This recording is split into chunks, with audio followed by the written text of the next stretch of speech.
Good morning. In my own personal journey, I have found it hard to trust God with my suffering. I find that I think I know how I want things to turn out, and I think I know how things should turn out, and I even hold on to the lie that I'm in control of things.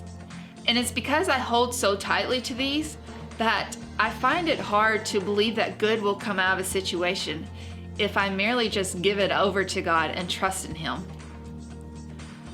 There's been a prayer that's been the cry of my heart over the last couple of years, and that is, don't let it go to waste.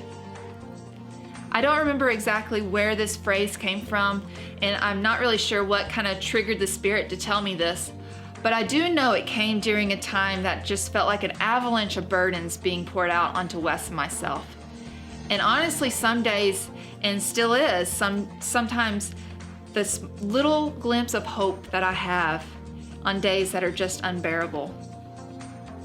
In Romans 1-4, we read of the human brokenness, and then we also read of God's faithfulness. And in chapter 5, those two things come together and they collide so beautifully. Chapter 5 says this: because of our faith, Christ has brought us into this place of undeserved privilege where we now stand, and we confidently and joyfully look forward to sharing God's glory.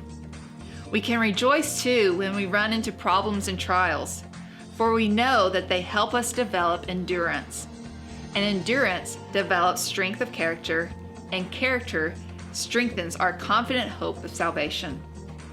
And this hope will not lead to disappointment, for we know how God dearly loves us. In Jesus, we develop endurance through the trials. In Jesus, our endurance produces our character. In Jesus, our character produces hope.